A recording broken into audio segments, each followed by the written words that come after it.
Waalaikumsalam warahmatullahi wabarakatuh. Yeah, good morning, everybody. I'm sorry I'm late because I was scheduled to be an examiner for the seminar for a postgraduate student.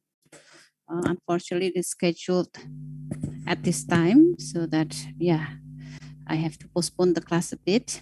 Yeah, sorry for that, and thank you for waiting. Yeah, and I expect that you have read the lecture notes. Yeah, which is the continuation from the lecture notes that we discussed last week, which is about the ordinary differential equations with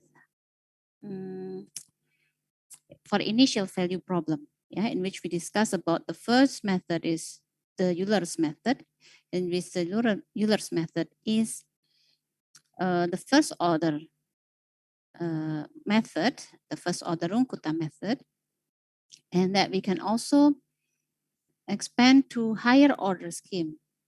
So I think we have discussed this last week. Yeah, is it correct? Yes, ma'am. Yeah, so we will do a brief review of what we have learned last week, in which we can improve the Euler's method to the higher order scheme, in which we have the Yun's method. Yeah, we can have the Yun's method, in which this method aims to increase the accuracy of the slope. Yeah, that is used to predict the value at xi plus 1 from point xi. Yeah, so that how to get a more accurate prediction for the slope, so that we can do, for example, in Hume's method, is that we do corrections to the slope, so that the final slope that is used in the calculation is the average slope that is taken from the calculation of the first slope at xi, and the second slope is the slope at xi plus 1, so that the final slope will be the average of the two. And with the midpoint method, it means that we use the slope, which is calculated at the midpoint, so at position of xi plus half. So the slope that is calculated at this point is taken, and that will be used to approximate the value of xi plus 1 from the value of xi here. So this is the midpoint method. So that we can see here that those two methods is actually a higher order Runkuta method, in which if we have the Runkuta method, in general, the Runkuta method use this approach in which we can approximate the value of yi plus 1, yi plus 1 from yi plus the slope, so phi here is the slope, times h, which is the length or the interval. Wait for a moment.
Yeah, so if we see here that if we want to calculate the slope, so it can contain one term or two terms or more.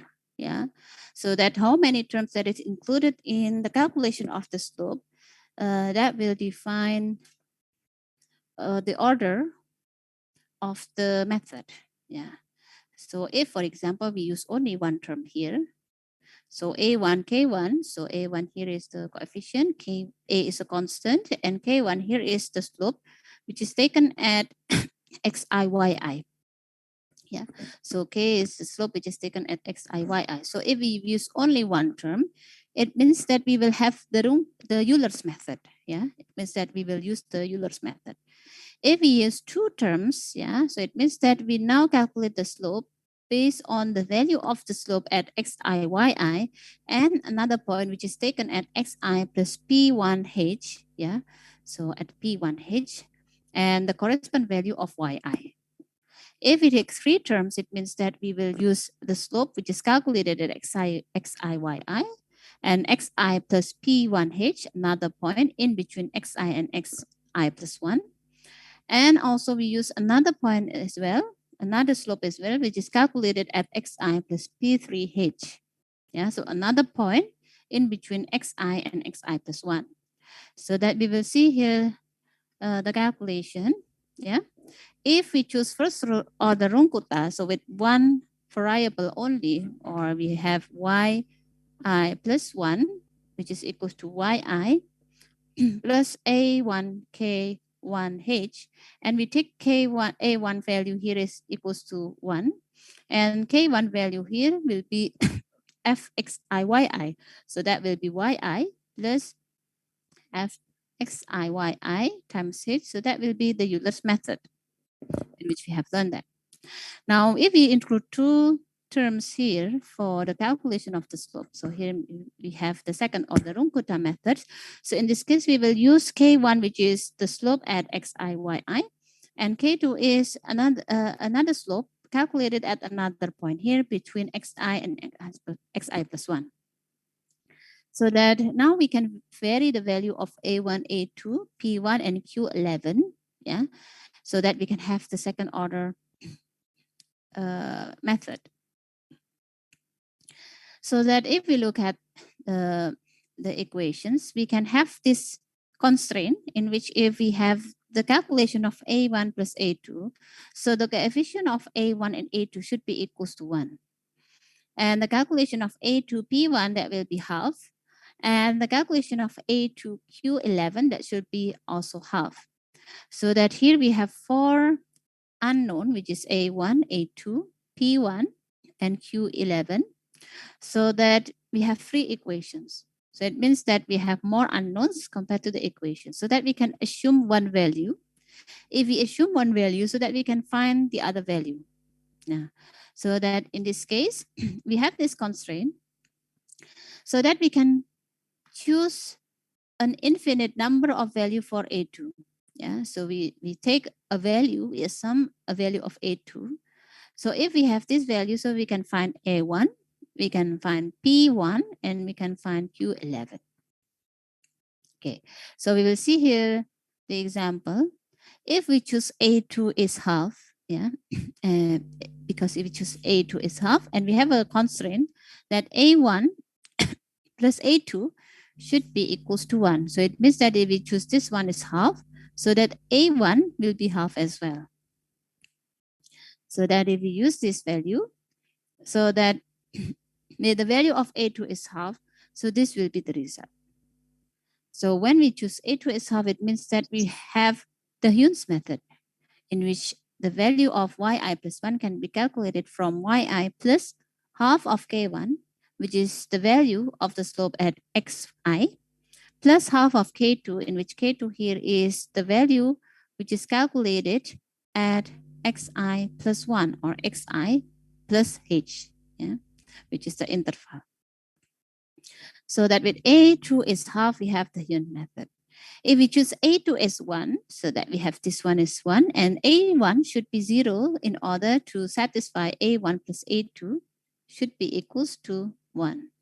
So if we choose A2 as 1, it means that A1 is 0. So then we will have the midpoint method, in which yi plus 1 will be calculated by yi plus k2 slope at another point in between xi and xi plus 1 times h. So the k2 value will be the value at the midpoint. Yeah, so xi plus half, or xi plus half h for the actual location. And if, for example, we choose A2 is 2/3, yeah, when we choose this one is 2/3, so that we have A1 will be 1/3. So that now we have the calculation of yi plus 1 that will be equals to yi plus 1/3 of k1. So k1 here is the slope which is calculated at xi plus 2/3 of k2 times h. And how to calculate k2? Because we have the a2 value which is 2/3, so that we can insert this in this correlation, to find P1 and Q11. So based on that, we have the value here now becomes K2 is the slope which is calculated at xi plus 3/4. Yeah. So if the midpoint is calculated at xi plus half, so that the Ralston method now is calculated at position I plus 3/4. Yeah. So if we have xi here and we have xi plus 1 here, so when we have half is here, so this is xi plus half. So when we calculate the slope here, so that will be the midpoint method. If we choose the value at xi plus 3/4, so it will be here. Yeah. So then when we find the slope, so this will be the slope of K2, then we can insert it here and then we can find the result. So this is for the Runkuta method. Yeah. So in this case, we have the second order Runkuta method as well. Yeah. So all of this method here is included as second order Runkuta method because it's using two terms to predict the slope. Now, if we want to increase to higher order scheme, yeah, so then we can do that as well. Now, before that, we will look at the illustration as well, similar to what we seen last week, yeah. In Hume's method, so that we will approximate the point at xi plus 1, which is here. So when after we get this point, and then we can find the slope. So the final slope will be half of the slope at xi plus the slope at xi plus 1.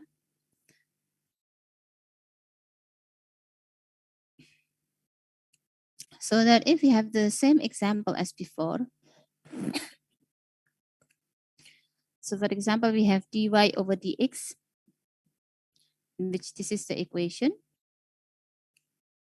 Yeah, so dy dx will be, yeah, so dy dx, so that will be a function of xi yi. So this is the function. And we want to find the solution between x0 and 4 with a step size of 0.5. So that with the initial condition, x equals to 0 to y equals 1, so this is the initial condition, use Yun's method. So this is the Yun's method. So when we want to calculate the value at 0.5, for example, yeah, so we will do marching from x0, 0.5, 1 up to 4, for example. Yeah, so that we will do marching from 0 to 0.5. Now, when we want to calculate 0.5, it means we need to find the value of K1 and K2 first. So K1 will be the value of the function at xi, yi, at initial point. So that we have here, there will be the value of x0 and yi is initial value as well as 1. So when we insert this value here is 0 and y is 1, because here in this case, we don't have y in the function here. It's only a function of x in this case. Yeah, it's only a function of xi. But if we have, for example, y here, yeah, we have y variable on the right-hand side here. It means that we have a function of x and y. So that we have to insert the value of y here in the variable that appears in the function. But in this case, because we don't have y variable, so that we need only x value. So we insert the x value here, so that will be 0, 0, and 0. So that will be positive 8.5. Now we calculate for K2, in which K2 here is the slope which is calculated at point xi plus 1. So that we use xi plus 1 and the corresponding value of yi at yi plus 1. Yeah, at yi plus 1. So that when we insert the value of 0 here, So that will be 0.5. And we have the value of yi plus 1. Now, in this case, we don't need y. But what if we have a y variable here? So that we have to calculate this one first. Yeah. So how to calculate yi plus 1 so that we can use yi plus 1 here, which is calculated from the Euler's method. So that will be fxi yi times h.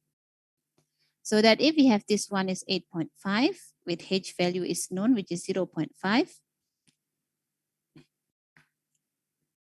Yeah, h value is 0.5 and the value of yi here is 1. So then we can calculate the value of yi plus 1. So then we insert this value yi plus 1 here.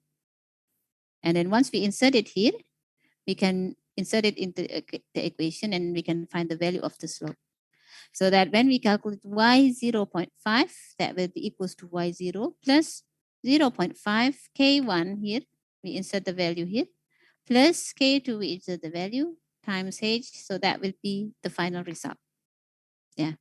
So this will be the value at 0.5. So what we have earlier here when we calculate at 0.5 with the Euler's method, this is only used to find the slope for K2. Once we have the value of K2, so that this is the final result. Yeah. So this is the final result for the position of 0.5. When we finish this with this one, so then we can continue to point 1. So when we want to continue to point 1, again, we can do the same calculating K1 and K2 for this point. Yeah, so from 0.5 to 1. So that we can find the K1 value will be F 0.5 and Y at 0.5. So that will be this value. We insert it here.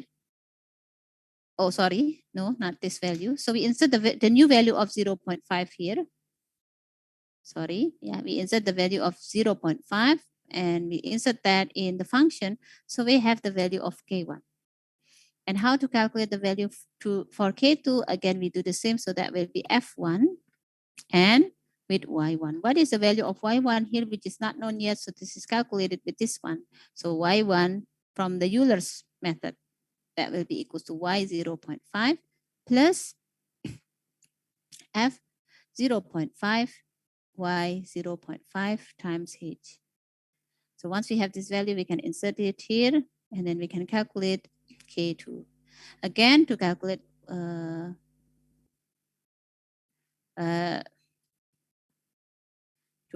Y1, yeah, so calculate Y1, so that will be equals to Y 0.5 plus 0.5, the average of K1 and K2, the new value of K1 and K2 here, times H. So that will be the new value for Y1. Okay. So this is for the Hume's method. Yeah. So this is the example of how we do the calculation with Hume's method. Okay. Any question? Not yet, ma'am. Excuse me, ma'am. I want to ask something. Yes. For the process that we determine the value of K2, if I look for the apa namanya itu selalu pakai K2 itu sama dengan fx plus xi plus 1 sama y plus 1 tamem. Yeah. Yeah. We always use this one. Yeah. So we always use so that K2 value. So for example, we have xi and xi plus 1. Yeah. So K2 is always calculated at this point. Yeah. Well, K1 is this one. So this is K1 and this is K2. So this is always calculated at xi plus 1. And if the function contains y, it means that this should be the value of yi plus 1. What if we don't have the value? So we can find it from the Euler's method first. Yeah. Yeah. Because on your slide, it's a little bit confusing for Rungikuta. When I read it, to determine K2 is the function of xi plus P1H. Yang itu, yang fungsi xi terus plus P1HY1. Ini, Itu makanya saya bingung tadi pas. ini. Ya, yang sebelumnya, Mem. Yang sesudahnya apa ya? Yang cari K2-nya. Yang ini. Oh, berarti yang sebelumnya, Mem. Yang sebelumnya tadi. Sebelumnya.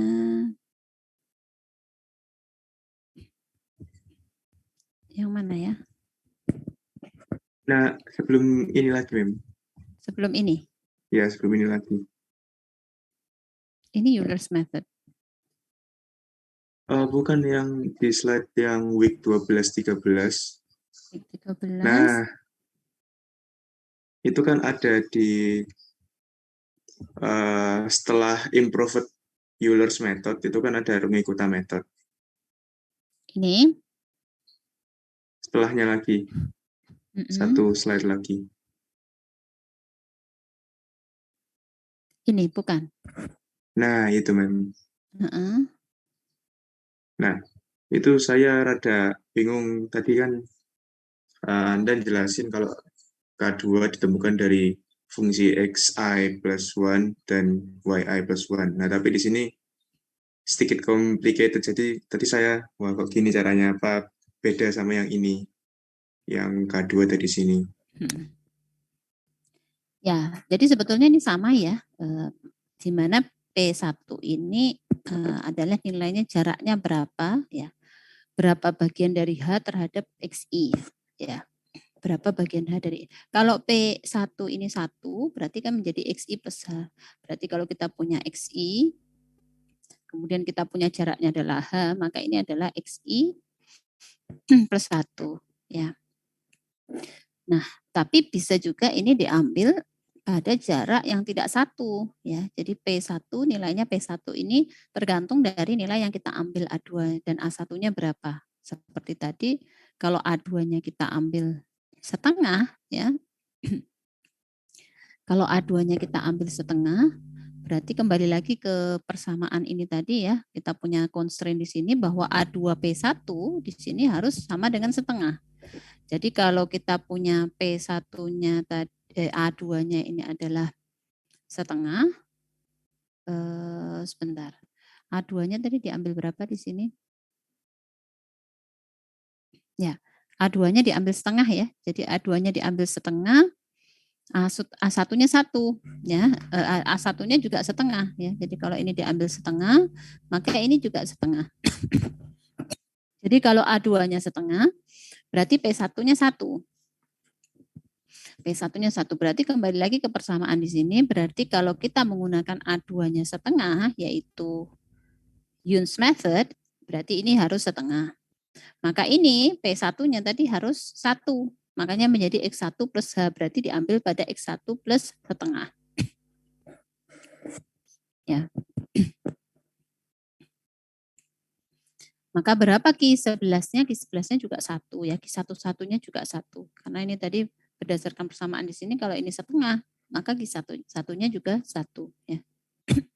So that if we choose A2 is half, so it means that we use the Hume's method, and how to approximate the value, that we'll use 2 point here. Yeah, so K, the slope of K1 and the slope of K2.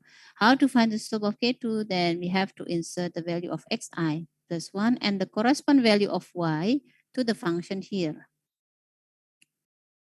To the function of dy dx, yeah, dy dx as a function of xy.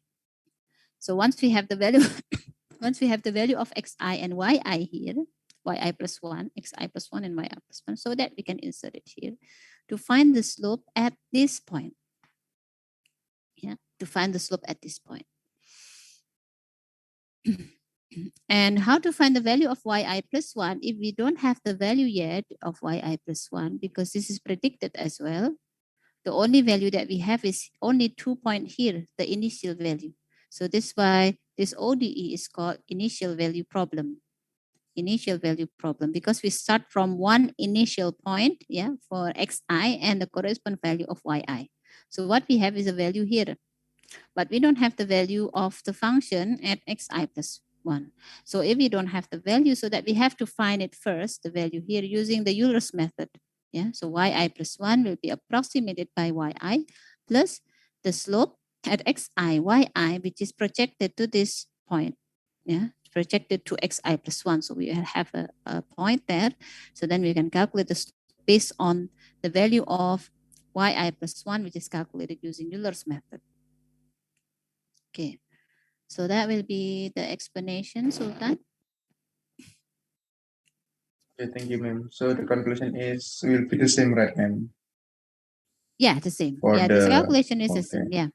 Yeah, so it's actually a further explanation. Yeah, so the calculation is the same. So this is just to show you that just as a proof that Yun's method and midpoint method are second order Rungkuta. Yeah, although the step is different, but both of these is Rungkuta. And also we learn of another method, which is called Rosen method, which is also Rungkuta method, which applying A2 value, which is 2/3, so that we have this equation. Okay, ma'am. Okay. Thank you very much, ma'am. Yeah. So that is for Yun's method, so that we will see the example for the midpoint method as well. So we can solve the same problem using midpoint method. Yeah. So the midpoint method means we calculate the slope at xi plus half, and we use the slope to approximate the value of xi plus 1 from point xi. So that if we have the example, the same example before, now with a midpoint method, so that we can calculate yi plus 1, that will be equals to yi plus the slope, which is calculated at midpoint. Yeah, so at xi plus half, yeah, and yi and the corresponding value, so that we want to calculate at xi plus half and yi plus half. Yeah, so we want to find the value of the two here, and that is multiplied by h. So that if we want to find at 0.5, yeah, at x 0.5, so it means that we can calculate y 0.5 there from the value of y0 plus the slope, which is using the value at the midpoint. So that will be the value at x at, which is the point at 0. If we have delta x or the step sizes or h, yeah, h is 0.5. So that will be half of h. So midpoint will be 0.25. And the corresponding value of 0.25 h. Now, if this function contains y value, so we have to find this first using Euler's method. So that will be equals to yi plus f xi yi times half of h. Yeah, or that it will be equals to y0 plus f x0 y0 times half h. So that will be y 0.25. So once we have that, we can insert it there. So if this contains y, so we can insert it in the equations. So that we can have the new slope. Yeah, the slope which is calculated at point 0.25. So in this case, because this is only a function of x, so we can insert that directly in the equation. Yeah. So then we can have the slope here. So once we have the slope, so that we can predict the value of the y value at 0.5. Yeah. And then we can do the same for y1 and y1.5 and so on. Yeah. So this is the midpoint method. Now next we have the Rungkuta method. The Rawson method, in which this is the illustration. So what we do is that we calculate the slope at xi, yi, and then we use this slope to predict I plus 3/4 from point xi. So we projected from xi there with the slope, and then we have this point, and then at this point we insert this into the equation so that we have the slope at this point. So this is the slope. So this is the K2 value. So the slope at position 3/4. So once we have this slope, so that we can insert it here. So the slope here can be inserted in the equation so that we can find the value at I plus 1 or at 0.5. Yeah, so that when we compare the three methods, yeah, so this is the comparison. So if we have the true solution or the analytical solution here is shown by the black line, yeah, the smooth black line, and then we have the approximation with the Euler's method. So the point here of the calculation is shown with the circle symbol, the black symbol, black circle symbol here. So this will be the solution for the Euler's method. So we see here that the error is quite large, yeah, using H or the interval size 0.5. Now with the same interval size, now we apply it to Yun's method so that we have the square symbol here. And then if we have the midpoint method, so that will be the circle symbol here. And Ralston will be the triangle symbol here. So we can see here that in this case, it looks like perhaps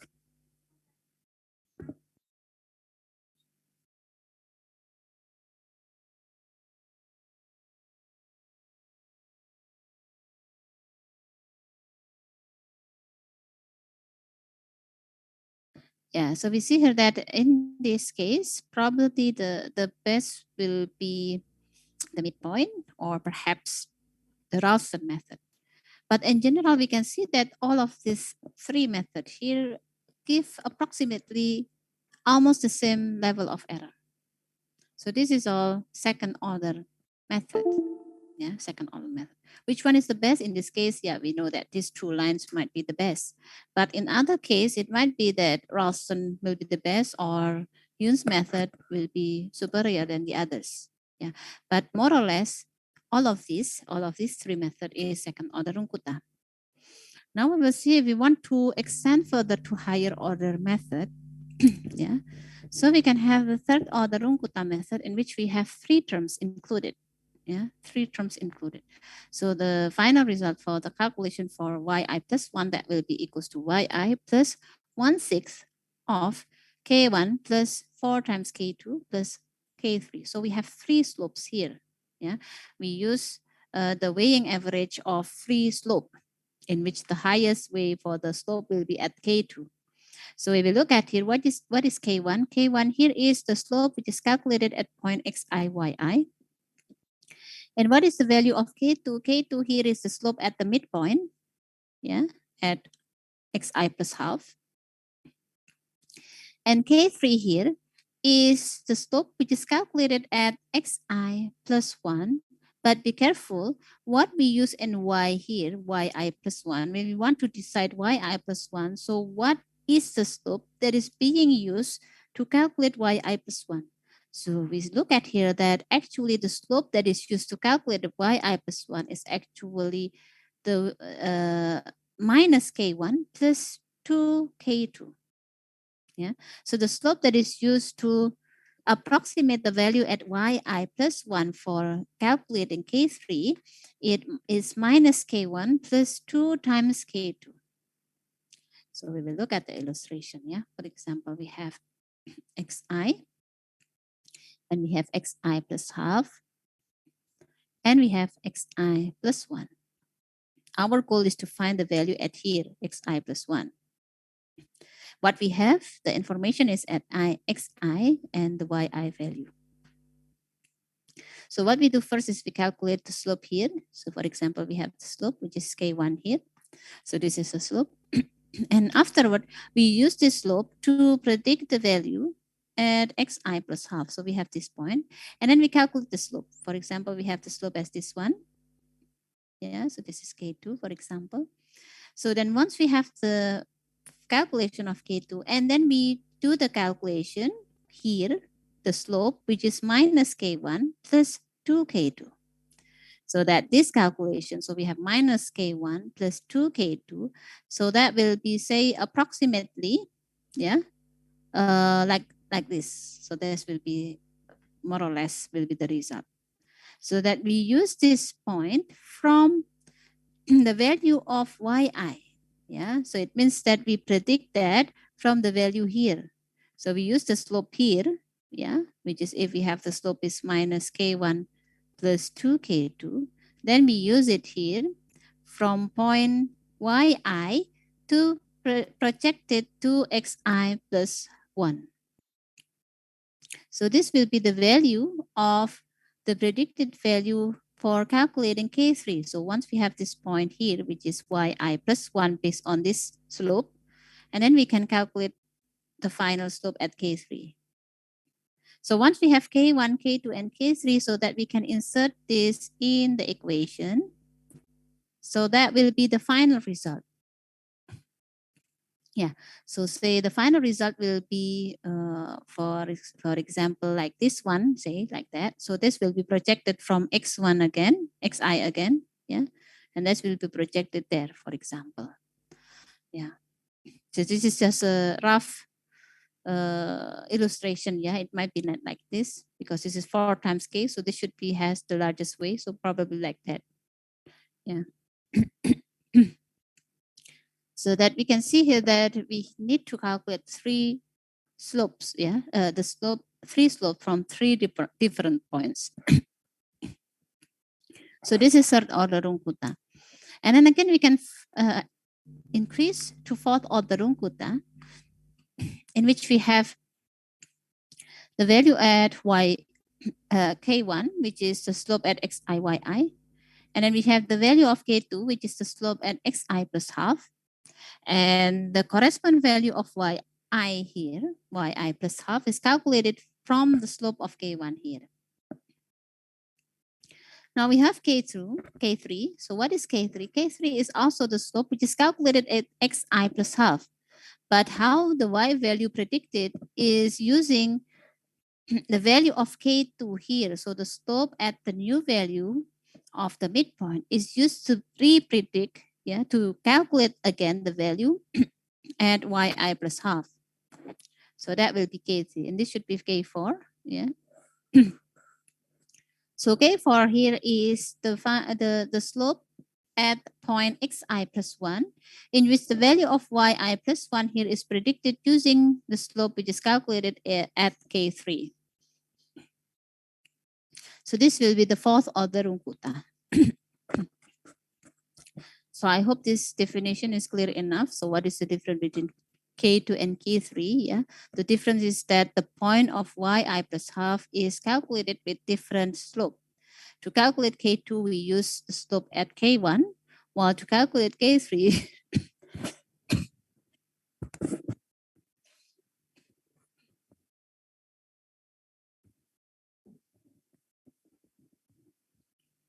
to calculate the slope at K3, we use K2 value. Yeah, so this will be the fourth order Runkuta. So when we see the comparison, say we have this function, and we want to solve this function. Yeah, for example, this is dy dx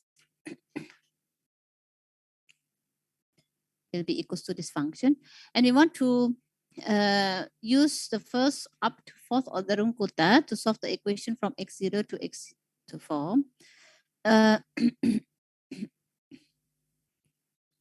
So that if we have, sorry, this is not the, this is the real function. Yeah, so this is the analytical solution.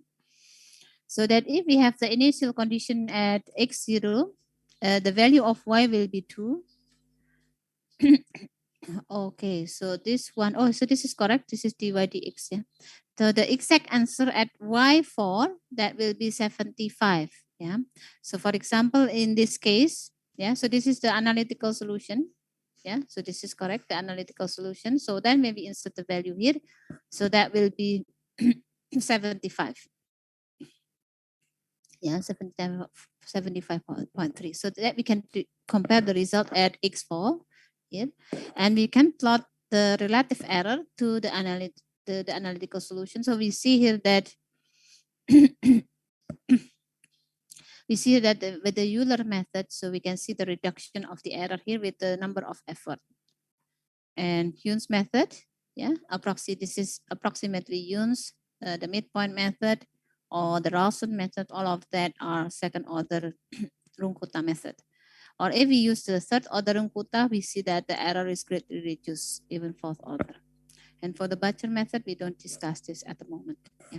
So this is the comparison of the Runkuta methods. So we have seen here that we can use the simplest one, which is the Euler's method. And we can also extend to the second up to fourth order to get a better accuracy for the calculation. Okay, so that will be the methods available to solve ODE, in which in this ODE we have the initial value problem. Okay, any question? Okay.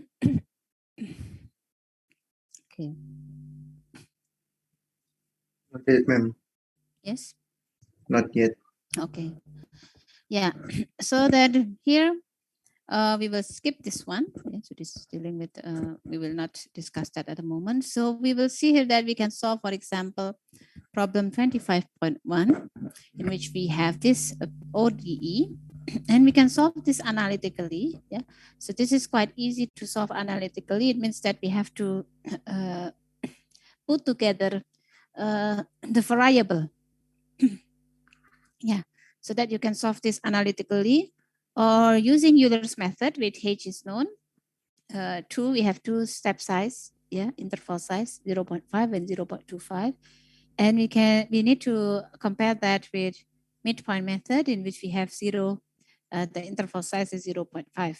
Yeah, so this is second order Runkuta, and also we can compare that with fourth order Runkuta method with the same interval size. So we can solve that from 0 up to 2, in which we have the initial value.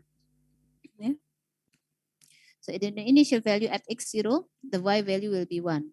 So that for the analytical solution, we can solve that easily, so that we can combine together. Yeah, we grouping the same variable together, so that we have y. So that will be t squared minus 1.1. So that now we collect together the same terms. So that we have y now move to the left side. So that will be 1 over y dy. And that will be equals to t squared minus 1.1 dt. So that we can just do the integration as usual. Yeah, so that we have ln y, and that will be, is it 1/3 t to the power of 3 minus 1.1 t. Yeah, so that if we want to calculate y as a function of t, so that we have y, which will be e to the power of 1/3 t to the power of 3 minus 1.1 t. Yeah, so check for this. So this will be the analytical solution. Now we want to compare that with the result with Euler's method, midpoint, and fourth order Runkuta. Yeah, so I think that can be the assignment for you to work on. Yeah. So problem 25.1. Okay, so this is about ODE initial value problem. So if there is no questions, so that we can continue to the second type of ODE, which is the boundary value problem.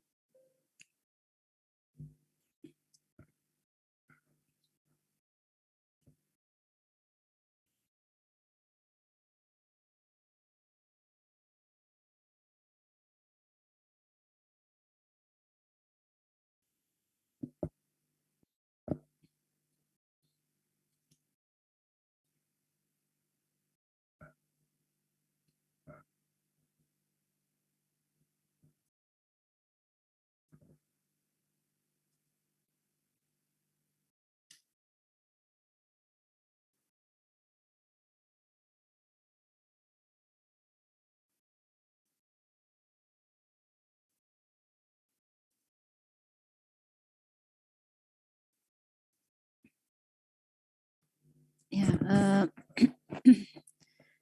So this is chapter 27, which is the now wait for a moment.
Mohon maaf, Bang. Masih mute suaranya.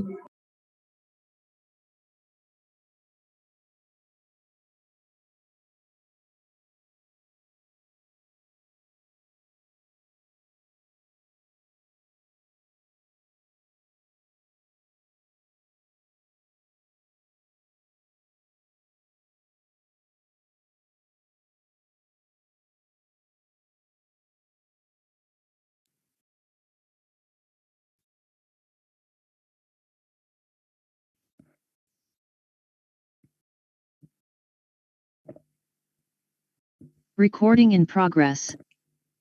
Okay, so we will continue on chapter 27, which is about still on ODE, about the boundary value problem. Yeah.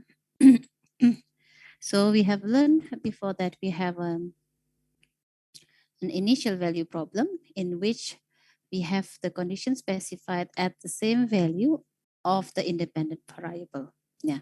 So when we have the initial value problem as we have before, we have x at x0, which is the initial point. We have the corresponding value of y. For example, y is equals to 1. Now we will look at another ODE in which we use different values of independent variable.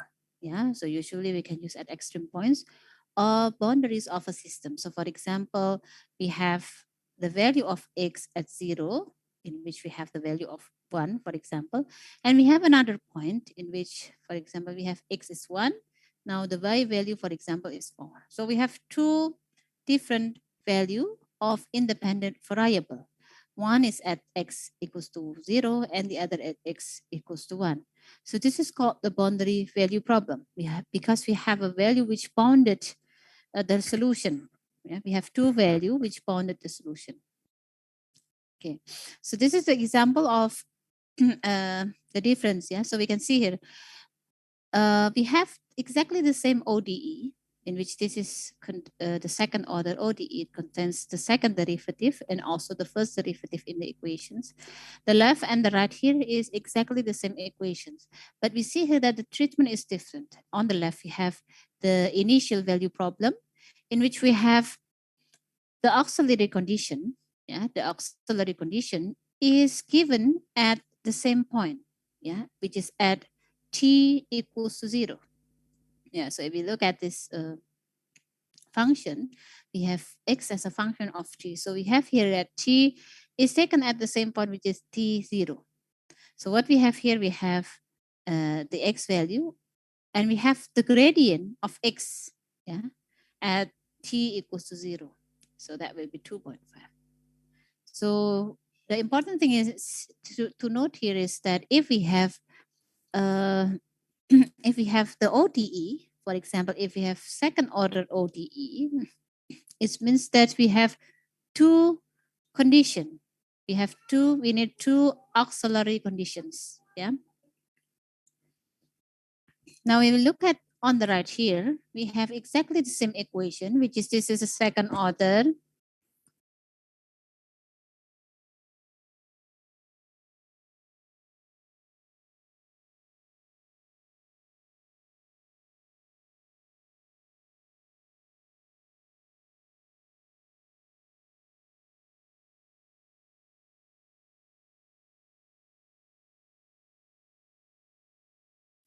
Yeah, so when we have the second type here, in which we have two boundary condition. Yeah, two boundary conditions here. Yeah, the first one here we have t equals to 0, so that the value of x is 1. And at t equals to 2, we have the x value will be 1.5. So we have different value. Yeah, we have different value, different point to specify the condition. Yeah, so it means that we have second order ODE. We need two condition, and these two condition at specify at different specified at different points. Yeah, so this is the result. Yeah, if for example we have equations in which in the initial problem, so that we can divide the second order ODE into two first order ODE. Yeah, so that we divide it into two In first this order video lecture, ODE, we are so going that to now we find can a solve for point on each the of the root variable. variable here, which is y1 and y2 here, using initial conditions, so that we have the result for the first equations, and also we have the result for the second equations. So this is the initial value problem. If we have the boundary value problem, it means that we have one equations of the second order ODE, so that we will have one solution in which this will be bounded by two boundary conditions. One is specified at x equals to 0, and the other is specified at x equals to L. So that we will see the example here. Yeah. The example is most common in heat transfer. So if you have learned heat transfer before, so you might have learned this as well. So this is one-dimensional heat conduction in a rod.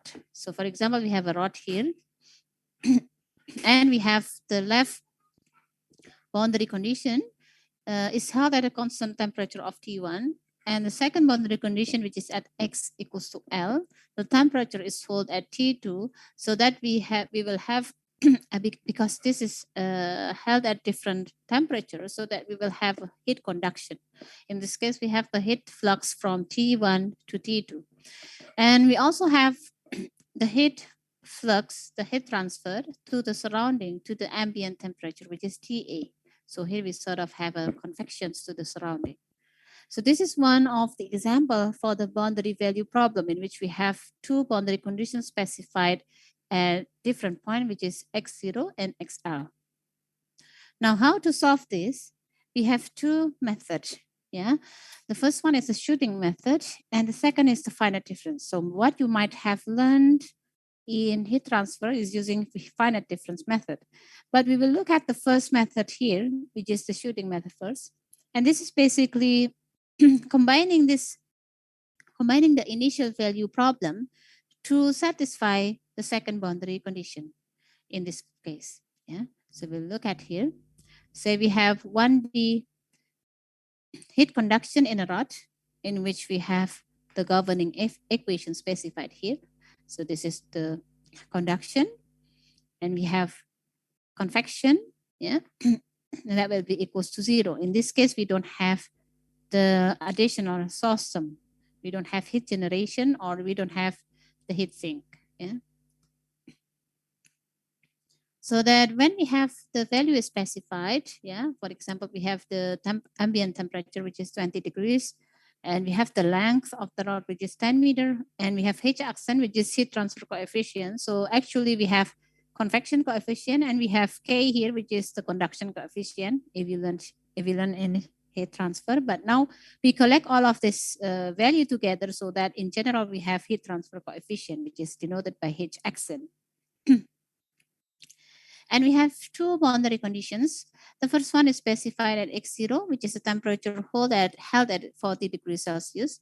And the second, at the right corner, yeah, on the right side, we have at x equals to L, the temperature is held at 200 degrees Celsius.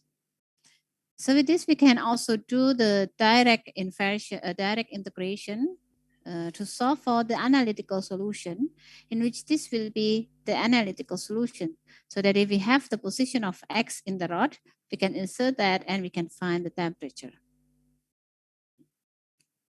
Okay, so we will see how to solve this. First one, numerically using shooting methods.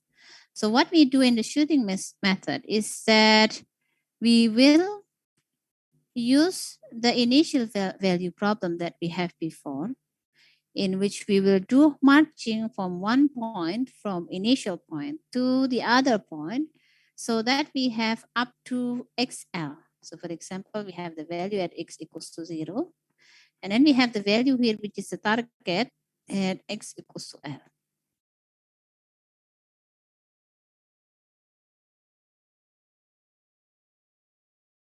Any Runkuta method that we have learned before. For example, you can use Euler's method, or you can use the midpoint, or you can use the Hume's method.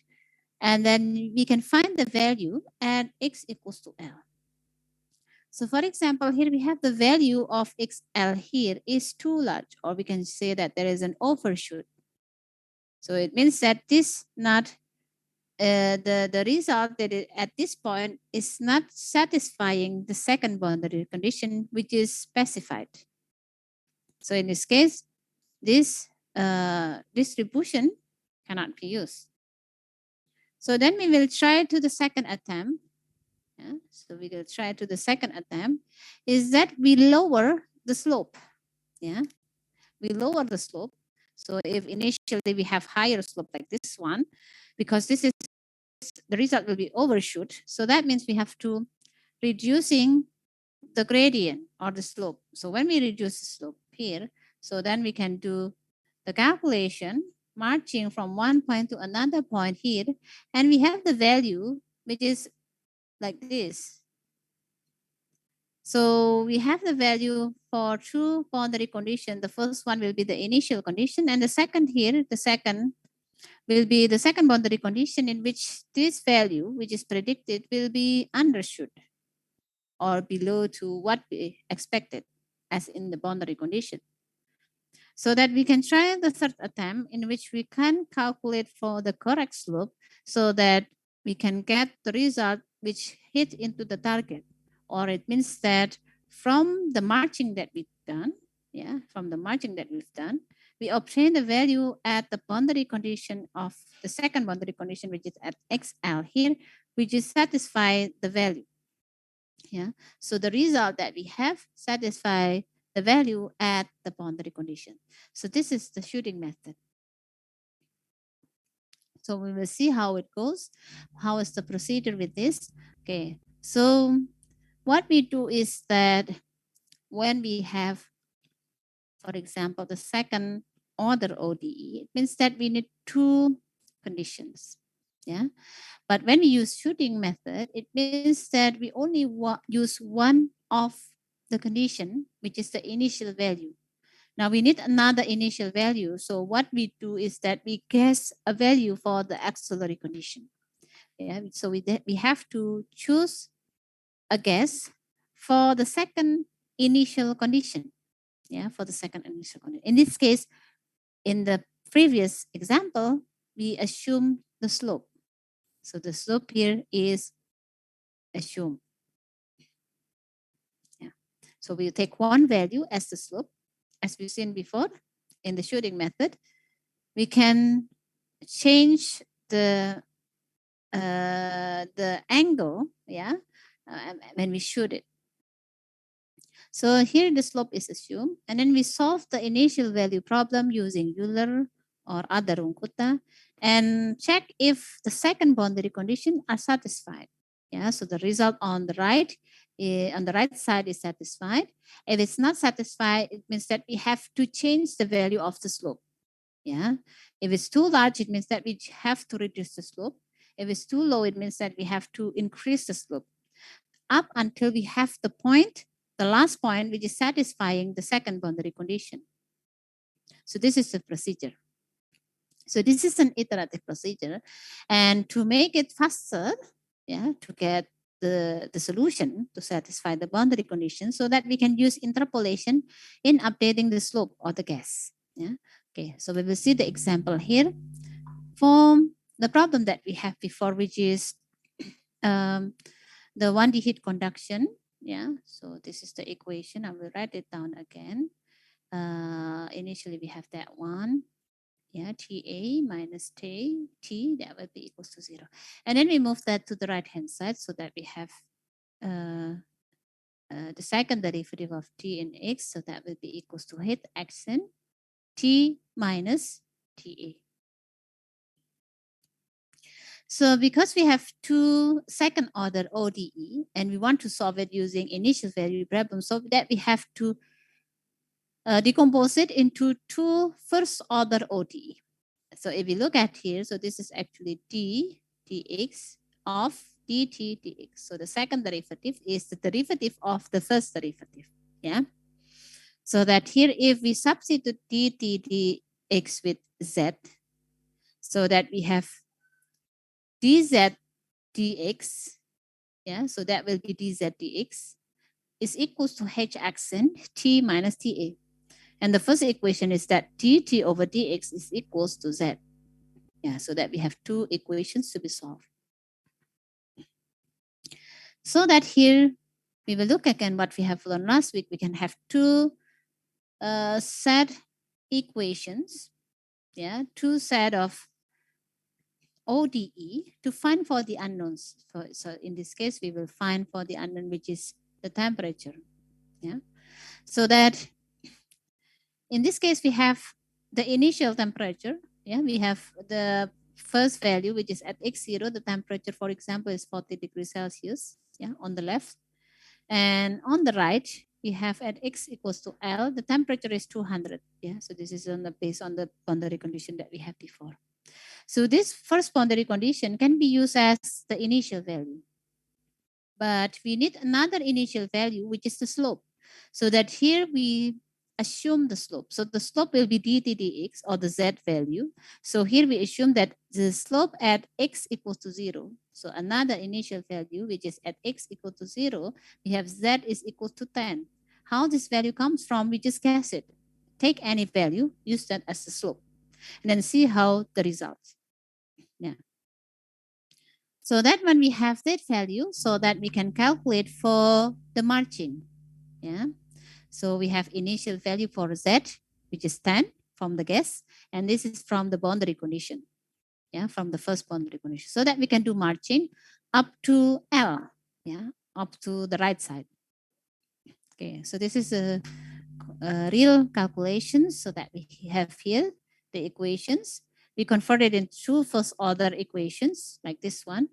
And then we guess a value for Z. We take the value will be equals to 0 to 10. So then when we use the Runkuta method, in which you can read this in the book, I think this is using Yun's method. Yeah. Second order Runkuta, if I'm not mistaken, you can check that in the book. So when we use second order Runkuta method, and we have the initial guess of Z, which is the slope is 10, we get the value, the temperature at x equals to L here is 168. While the boundary condition that we have, yeah, the boundary condition, the second boundary condition is that the temperature will be 200. So with the slope of 10, it means that it's undershooting the result, too low. Yeah, the result at the second boundary condition is too low. So this means that it's not satisfying. So that because it's too low, it means that we have to increase the slope. Now we take the second guess. We take the second guess, which is 20, make it larger. And then we calculate the value at the second boundary, which is at x equals to L, which is 10. So the temperature at 10 will be 285. So that means now the temperature is too high. So what we can do next is for the third guess for Z, for the slope, we can use interpolation. Yeah. So if our goal is to obtain the temperature of 200, this is our goal, finding the temperature of 200. The result here, so this is the Z value that we want. And we have the result here, which is 285, the second attempt, with using Z value of 20. Yeah, for example, this is Z. This is the temperature at X equals to L. And for Z10, for example, we have Z is 10. We have the temperature is too low, 168. So that we can do linear interpolation, such as what we do in thermodynamics, yeah, in finding the properties in thermodynamics. Yeah, so what we can do is that, yeah, we can use this correlation, yeah, so that we have 20 or Z minus 10 over 20 minus 10, that will be equals to 200 minus 168 over 285 minus 168. So that with this, we can calculate the value of Z. So Z will be 12.69. Yeah. So this will be the gradient, the correct gradient. So then we redo the calculation, yeah, with the Runkuta method, with the Hume's method. So that will be the result here. So we see the calculation, the graphs, yeah, the prediction using slope 10. We have this result, undershoot. With Z, the slope is 20, now too high, overshooting. Now if we use the interpolation, now we have Z is 12.69, we get the final result here, the most right boundary here will be satisfying the boundary condition, which is 200. Yeah. So this will be the result. So once we have this, so then we can find the distribution of each of the point inside the rod. So we know the temperature on the rod. Okay, so this is for shooting method. Any question?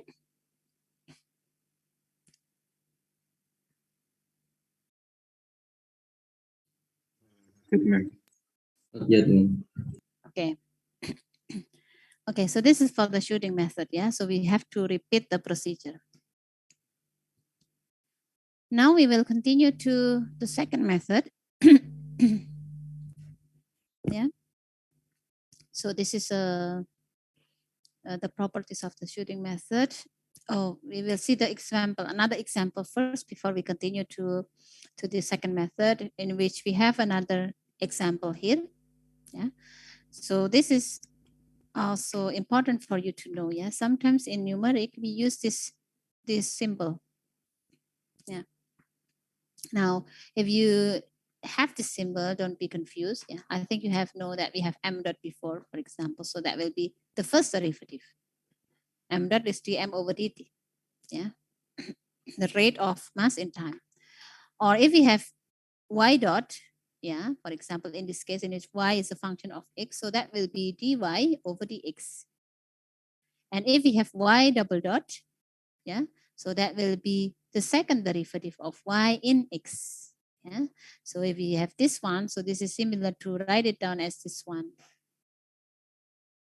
Plus 2, the first derivative plus y, and that will be equals to squared x. And we have the boundary condition, which is at x equals to 0, the y value is 0.2, and x equals to 1, the y value is 0.8. Now, we want to solve that using shooting method, so that becomes initial value problem. So we have to decompose this equation into two first order. Yeah. So if we take, for example, dy dx is, for example, z. Yeah. So if we take dy dx is z. Yeah. So that we have here. So that will be the second equation is so this equation becomes dz over dx. Yeah. Dz over dx plus 2 times dy over dx is z, so that is z, yeah, 2 times z plus y, that will be equals to squared x. Or we can write it down here that the second equation of dz dx will be equals to squared x minus 2z, yeah, and that will be minus y. Yeah, so this will be the second equation. So that we have two equations. It means that we have to give initial value for y and also for z. Yeah, initial for y and z, so that we can solve it. Okay. So then with the method that we have before from the Runkuta, so that we can we can use that for the shooting method, and we want to determine the distribution of y here. We want to find the curve. So this is the conversion, yeah, in which this will be another problem. So this is not the same, yeah. Is this the same? Oh, this is not the same problem. Yeah, different problem. Okay. So then if we have this one, so that we can convert it into two equations. So in this case, we have d squared y over dx squared. That will be equals to 4, move that to the right, 4y for positive y minus x. Yeah. And here we use y1 and y2 here. So y1 is actually the y value, and y2 here will be the z value. Yeah. So if we have it here, so that we will have, we have d y over dx, for example, that will be z. Yeah. So that we will have the second equation will be del z over dx. Yeah. That will be equals to 4y minus x. So we have two equations. So this is the first equation and this is the second. Now, if we have z is y2, so that we have, so y1 here is y, and z y2 here is z. Yeah. So that if we have dy dx, so y here is y, y1. So that will be y1 dot. That will be equals to z, which is y2.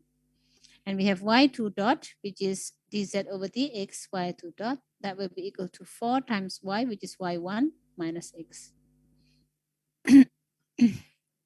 Okay, so that we have the first boundary condition. We have the initial condition for y1, which is the actual value of y, which is 0. Now we don't have the slope here, z value or the slope, we don't have it. So we make an initial guess. So this is what we do. Take any value for the guess. And here we choose the easiest, which is 0. So when we use the initial guess of the slope is 0, like this one, so then we can calculate the value at 1 here will be minus 0.7688. The actual value should be 2. So at x1, y should be 2. So we see here that this is very low, yeah, below the boundary condition. So that we can try the next guess, yeah, make the slope larger. So that now we choose 1. When we choose the slope is 1 here, so then now we have the calculation like this one, and we have, this is still also undershoot. Yeah, so the actual value for the boundary condition should be at 2. Yeah, should be at 2. But here we have the value is still 0.99 with the second case. So what we can do, we can do extrapolation. Yeah, so this is interpolation, but outside the range of the data that available. Yeah. So this is also called interpolation. Yeah. So in English, it's also called interpolation, although this is actually what we call as extrapolation. Yeah. So that we have here the value when we use y or y dot, or we have the slope here is taken at 0, we have the value at the boundary, the second boundary will be 0 minus 0.76. When we choose 1, we use 0.9. And so that we can also extrapolate here to get the value of 2. Yeah, our goal is to get the value in which the second boundary is at 2. So that here, when we do extrapolation as well, yeah, so that will be at 2. Here we have the slope should be 1.57. So then when we use this slope in the calculation, so that we will have this finally satisfying the second boundary condition. So this will be the result for the distribution. Yeah, so this is the solution to the boundary value problem. Okay. So this will be the shooting method. Yeah, and we've seen the procedure. Now we will continue to the second method, which is the finite difference method. So this will be quite short because you have learned this in heat transfer as well. So what we do in the finite difference method is that we substitute, we substitute it. So we substitute the derivative that appears in the ODE with the numerical differentiations that we have before. Now again, recall in numerical differentiation, we can have forward scheme, backward scheme, or central difference scheme.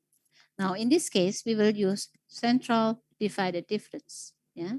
So we use central divided difference to substitute for the derivative in the ODE. So that once we substitute with central divided difference, so that the PDE will transform into a set of linear algebra equations. And once we have that, so that we can solve it using any method that we have before. For example, we have Gaussian elimination, we have, for example, Gauss-Seidel or other methods. So we can use that to solve for the solution. Okay, so we will see here. Again, central divided difference. Remember, when we learn about numerical differentiation, we can find the first derivative, second derivative, up to third and fourth derivative. So if, for example, we have ODE, which it contains fourth derivative, so we can easily solve it by only substituting the central difference scheme here into the equation. So it's very easy when you use finite difference method. Okay, so back again to our example, which is about heat conduction, 1D heat conduction, in which here we have this equation. So what we do here is that when we have a derivative, so that we will substitute that with central divided difference. In this case, this is second derivative, so we will substitute that with the second derivative as this one. So that the second derivative will be Ti plus 1 minus 2 times Ti plus Ti minus 1, and that will be divided by delta x squared. Yeah. So that when we substitute this one into the equation, so we will have this equation. Yeah. So this is a linear algebra equation, a linear equation. Yeah. Linear equations. Why? We don't have the derivative anymore.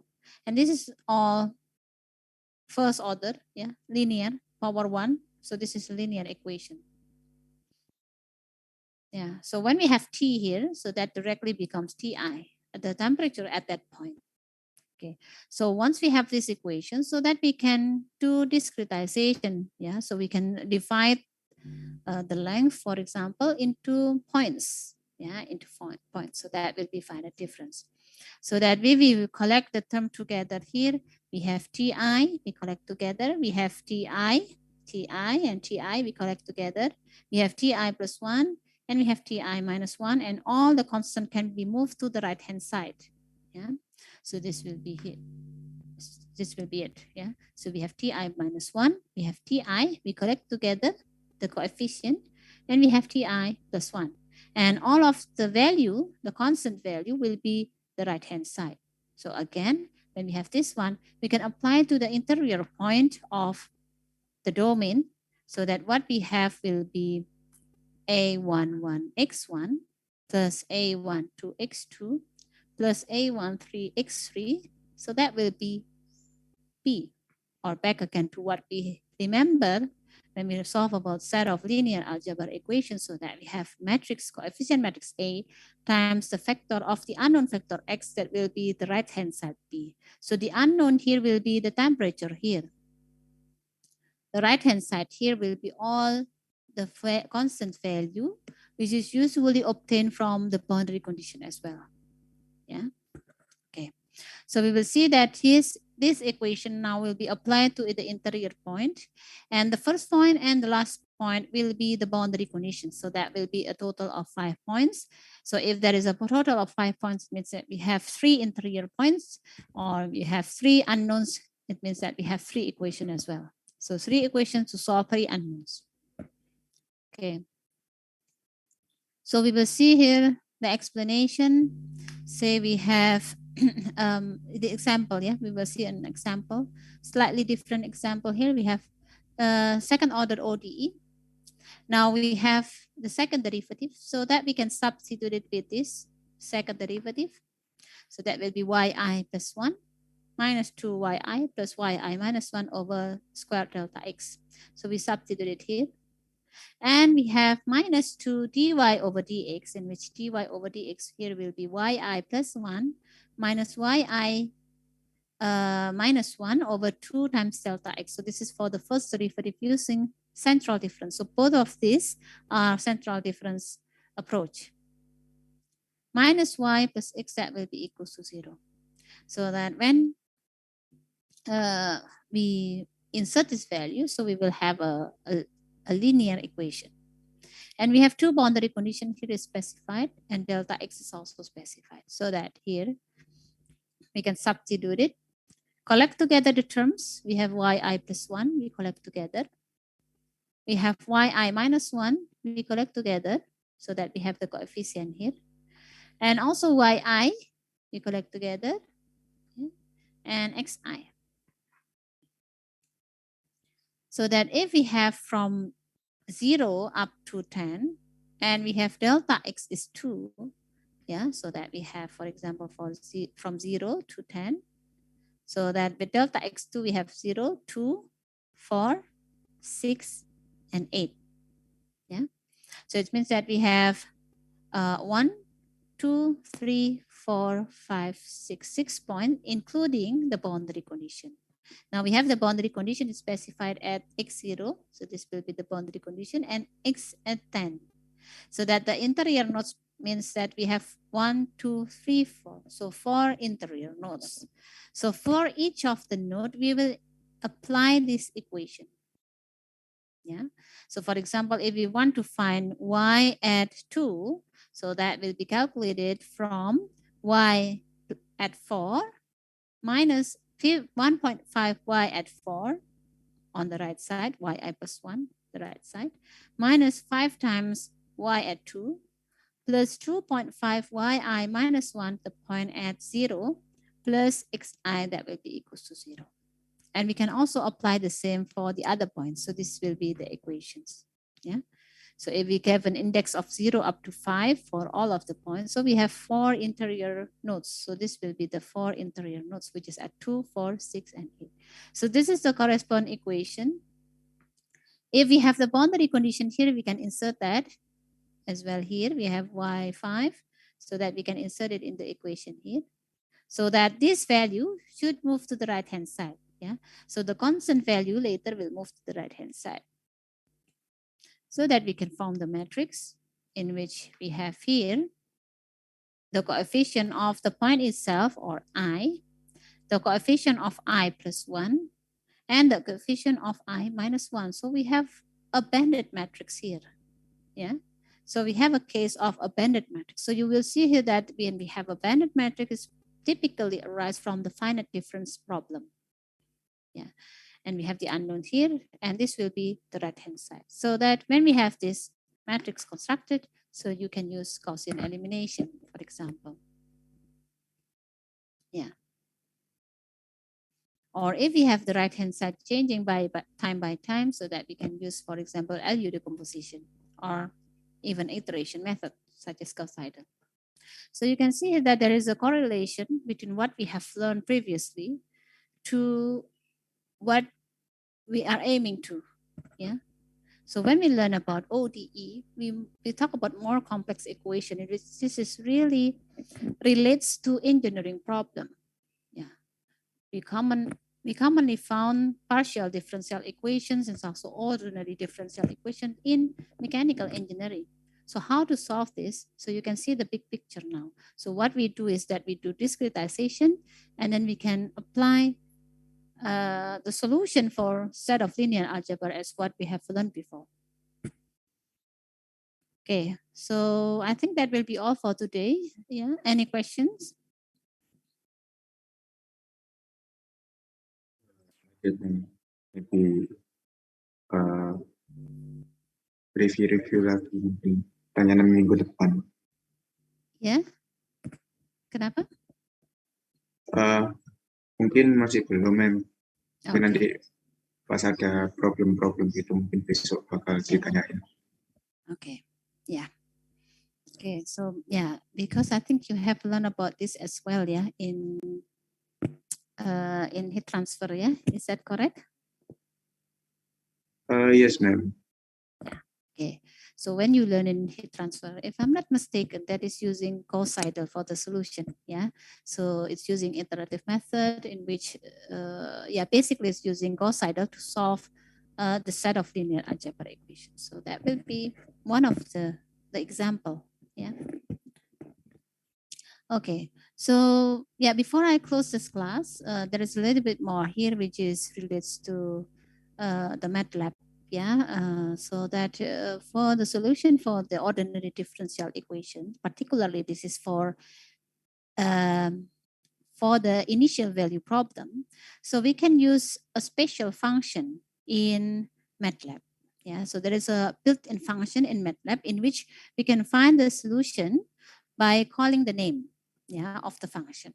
So here we can see that if we have an equations, for example, we have two equations, two ODE, in which this is initial value problem. So we have the value of x and y at t equals to 0. So it means that we have two condition, two value at the same initial time. Yeah. So this is initial value problem.